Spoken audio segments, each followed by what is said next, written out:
일상에 바쁜 여러분들을 대신해서 지식과 인사이트를 정리해드리는 매일 독서 매일 인사이트입니다. 오늘은 작가 최 사장의 11계단, 이 책에 대해서 한번 살펴보도록 하겠습니다. 최 사장 작가는 지적 대화를 위한 넓고 얕은 지식, 그 시리즈로 굉장히 유명한 분이시죠. 지식 소매상이라고 할 수 있는 분인데, 이 책은 작가의 이제 자전적인 에세이라고 할 수 있죠. 살아온 삶의 궤적에 대해서 쓰고 있는 그런 책인데, 제목이 11계단이에요. 그러니까 삶이 이제 계단을 오르듯이 이러한 모습으로 성장해 왔다. 그런 것들을 의미하는 게 이제 계단이라고 할 수 있죠. 자신의 성장의 삶, 변증의 삶이라고도 할 수 있죠. 이 책에서 발전의 원리로서의 변증법에 대해서 또 논하고 있는데, 변증법이라는 거는 뭐 우리 생각만큼 그렇게 어려운 개념은 아니에요. 그러니까 우리가 성장을 하고 나면 어떻게 되죠? 또 세상을 바라보는 관점이 달라지죠. 그 밑에 있을 때는 저것만 하면 다 될 줄 알았는데, 올라가면 또 다른 목표가 생기는 것이고, 결국 이런 계단 형식, 올라갔더니 또 다른 것들, 반이 보이고 또 성장을 해서 합의되고, 또 반이 보이고 합의되고, 이런 것이 바로 이제 변증의 삶이라고 할 수 있죠. 책을 읽으면서 이제 서문에 나왔던 표류하는 삶, 항해하는 삶, 뭐 그런 개념에 대해서, 그리고 목표의 중요성, 우리가 좋은 삶을 살아가는데 목표가 얼마나 중요한가, 그리고 또 독서의 중요성, 이런 부분에 대해서 몇 가지 아이디어가 떠올라서 오늘 한번 공유를 해보도록 하겠습니다.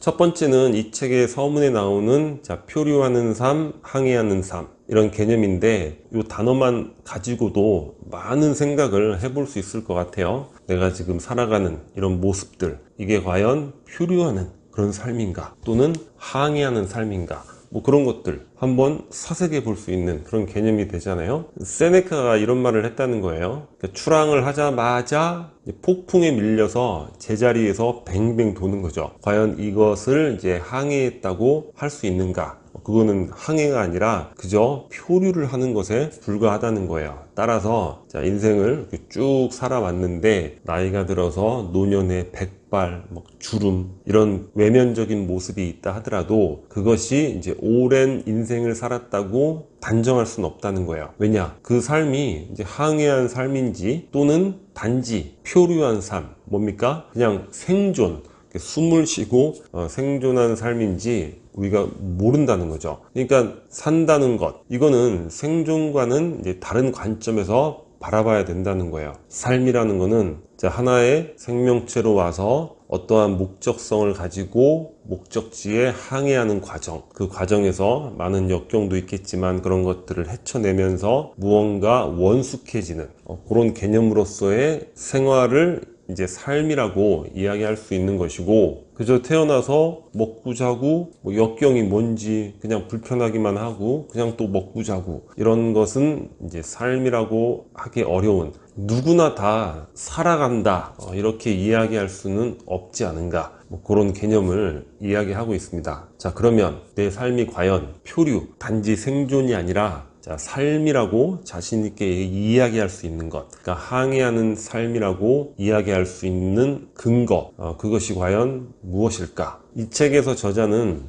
내면적 성장이라는 개념을 이야기를 하고 있는데, 좀 추상적이죠. 조금 더 구체적으로 목표가 있는 삶, 이렇게 한번 정의를 해보면 어떨까? 목표라는 나침판을 가지고 있는 삶이 바로 항해하는 삶이 될 수 있지 않을까?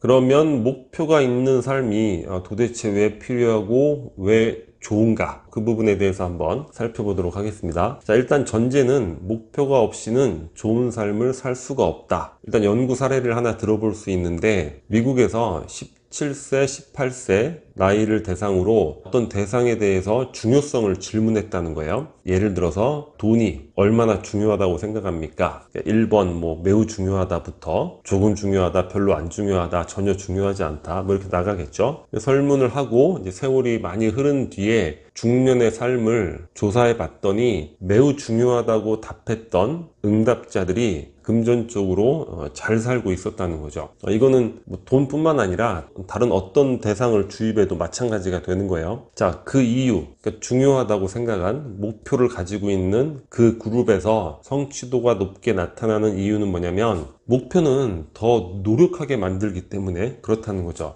그러니까 매우 상식적인 얘기긴 한데, 우리가 목표를 가지고 있다는 거는 그걸 또 끊임없이 상기를 하는 거죠. 그러면 그 순간순간에 그 목표를 위해서 더 많은 시간과 에너지를 집중할 수가 있겠죠. 그럼 당연히 좋은 결과가 나오는 거예요. 자, 그런데 더 중요한 건 뭐냐면, 목표를 달성한 이들의 삶의 만족도가 훨씬 높게 나타난다는 거예요. 자, 이게 어떤 걸 의미하냐면, 자, 행복이라는 거는 우리가 생각하기에는 성과, 그 목표를 이룬 거, 뭐 돈이 중요하다고 했으면 돈을 많이 가지면 행복하네, 이렇게 생각할 수도 있지만 그건 아니라는 거예요. 음악이 중요하다, 뭐 음악가가 된다, 그게 뭐 돈하고는 관계없는 거잖아요. 뭐 작가가 되고 싶은데 작가가 된다, 작가로서 어느 정도 뭐 외형적 성공을 할지 그건 모르는 거잖아요. 근데 중요한 건 뭐냐면, 행복은 그런 성과가 아니라, 자, 설정했던 목표를 달성했는지 그 여부에 의해서 얻어진다는 거죠. 그러니까 목표 있는 삶은 우리가 행복한 삶을 살기 위해서 필수적인 그런 사항이 된다,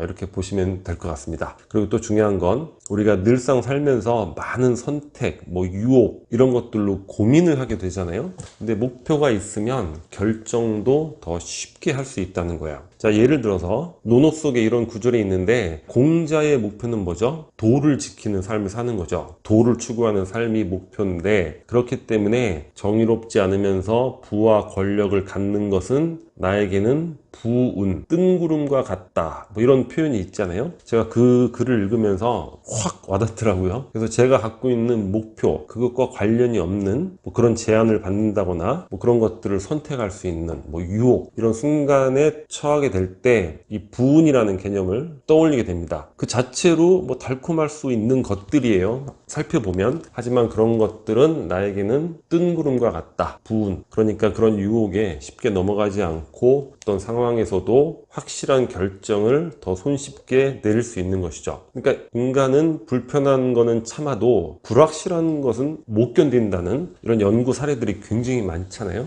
그러니까 목표가 있다는 거는 바로 그런 불확실성을 제거한다는 거예요. 매일 일어나서 오늘은 또 어떻게 시간을 채우지? 이런 것들을 매일 불확실하게 고민한다는 거, 그런 거 우리 상상하기 어렵잖아요. 그런 관점에서 또한 목표가 있는 삶, 이런 것들이 중요하다고 볼 수 있겠죠. 목표라는 거는 뭔가 자기다움, 이런 것과 연관이 있는 것이고, 내 역량, 내 강점, 또 내가 즐거워하는 것, 이런 것과 다 연관이 있는 거잖아요. 그렇기 때문에 아주 자연스럽게 좋은 삶, 행복한 삶에 있어서 필수적인 요소다, 이렇게 생각해 볼 수 있을 것 같습니다.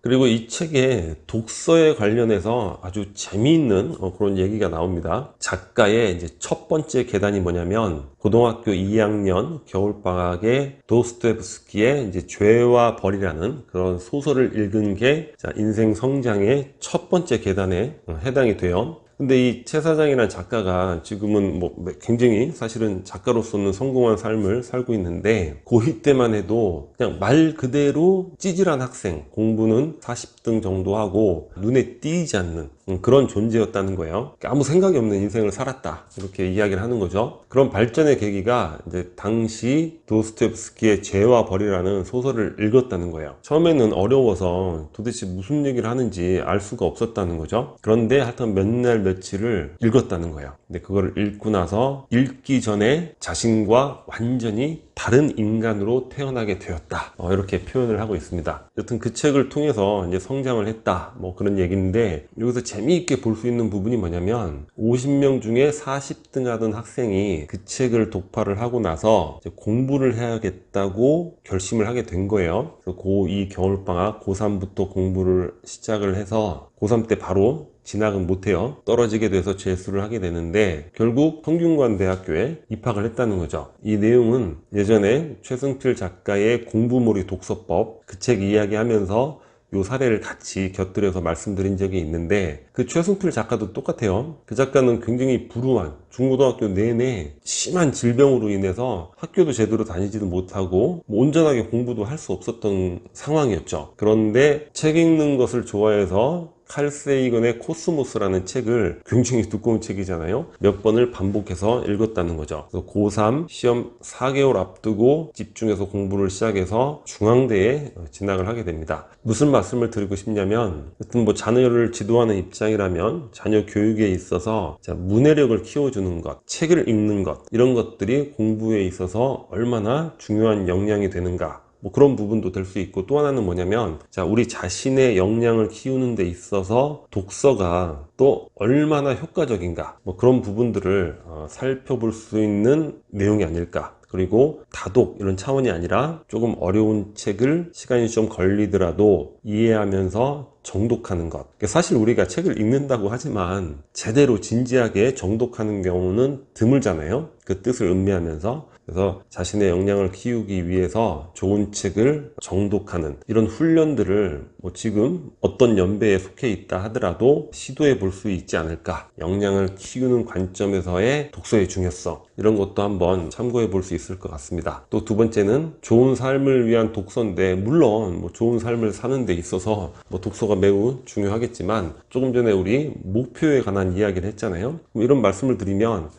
뭐지? 나는 무슨 목표를 가져야지? 또 이 목표를 갖는 것에 대해서 고민을 또 하게 되는 경우가 많죠. 그래서 이 목표를 채집하는 방법, 여러 가지 방법이 있겠지만 또한 독서가 가장 효과적인 방법이 되지 않을까. 좋은 소설을 읽는다거나 뭐 자서전, 위인전, 뭐 기타 다방면의 책을 읽다 보면 그 안에서 많은 롤 모델이라든가 좋은 행위, 행동, 이런 것들을 찾을 수가 있겠죠. 그러니까 우리가 제한된 시간 속에서 인생에 대해서 가장 많이 빠르게 이해하고 또한 좋은 목표를 채집할 수 있는 방법, 그런 것이 또한 이제 독서가 되지 않을까, 그런 생각을 또 해보게 됩니다. 자, 오늘 영상은 여기서 마치도록 하겠습니다. 여기 캐릭커처가 구독 버튼이고요. 구독과 좋아요 많이 부탁드리겠습니다. 감사합니다.